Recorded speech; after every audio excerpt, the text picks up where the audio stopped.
What's up, peeps? This is QTheQreator back with another tutorial. This was originally supposed to be a part of the Mythology series, and it is inspired by the Mermaid. Of course, I chose to do a Merman. If you want to see how I accomplish this look, then you know what to do.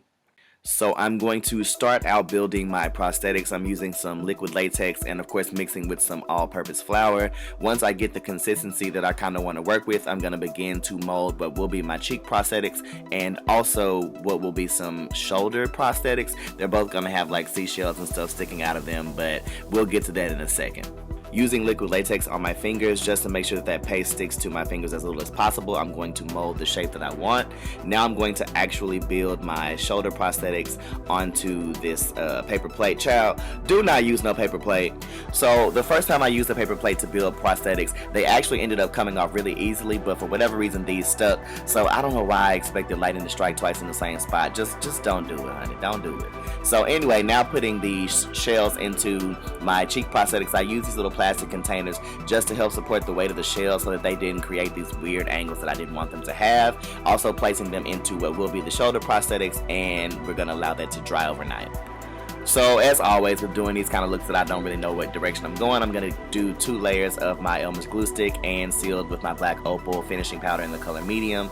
I'm going to try to like see where I want these prosthetics on my face, and in the process of doing so I realized my background was a little too light to even be able to see them, so I changed it into a darker background. I'm putting liquid latex onto my skin and sealing that with neutral set powder because for whatever reason this MerMan spirit gum glue, it irritates my face. I really need to start using something different, but it's what I have, so it's what I used.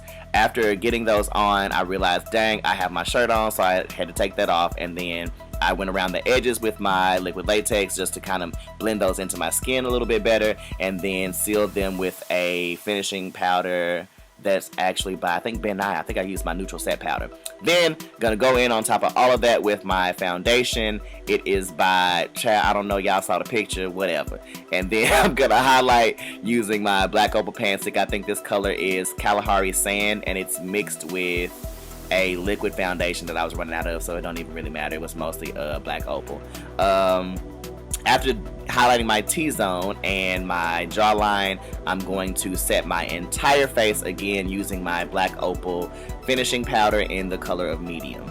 So y'all, I'm using my internal microphone on my computer because for whatever reason it's not picking up my external microphone. So I know this voiceover is gonna sound a little rough, but y'all will still get the point.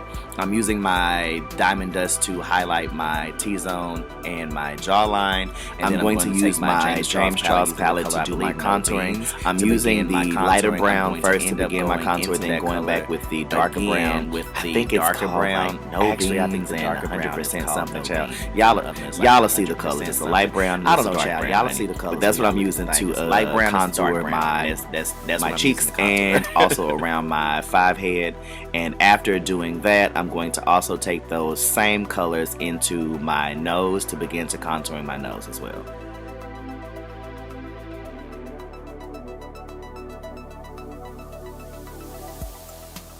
Okay, y'all, I really hate doing these voiceovers, so from here on out, child, if I make a mistake, then it's just gonna be a mistake. Y'all get one go. So taking these pearl accessories flat back from Michael's up the bridge of my nose and the center of my forehead, and then also going into my crease with the James Charles palette just to begin to create some dimension there. I'm going to actually use those same browns from earlier to begin, and then I'm going to take the black in his palette, it's called Spooky, to begin to deepen that crease a little bit more. This actually worked. I normally don't like using the black from his palette because it's not as pigmented as I would like, but I didn't want this to be like super dark, so it actually ended up working for this look. I'm gonna take my spirit gum along the edges of that crease and down into my cheek and begin putting on some gold flake. After I get that gold flake on, I'm going to actually go back in with a chunky glitter. It's an iridescent gold from Michael's, and then after that I'm also going to use a fine glitter from, I think that one is actually from Walmart though, to create some more depth and some more dimension to the gold that's happening around my eyes and my cheek.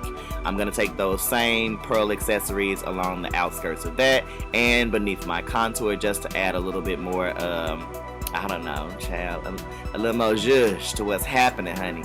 I actually started to use the Juvia's Place Masquerade palette to put some pink in there because my idea initially was like rose gold. So I wanted to have some like pink hues in there as well, but I really didn't like that, so I ended up going over that completely with that same iridescent fine glitter from Walmart. Now I'm going to go in with my spirit gum and attach my shoulder prosthetics and covering that up with the same foundation that I use for my face. Going to get that on and set that with that same black opal finishing powder, and then I'm going to take those same glitters that I used on my face into my neck and my chest. Okay, y'all, so I was trying to be lazy and use my hairspray, but it wasn't holding the larger gold flake, so I ended up having to use my spirit gum to attach that. So I'm taking that gold flake as well onto my neck and my chest and around the edges of those prosthetics because I didn't really want to worry about blending them out while I was being lazy. Put some gold glitter on my lip and my crown that I made, and here you go. That's it. That's it, that's all. Like so, like that. Period.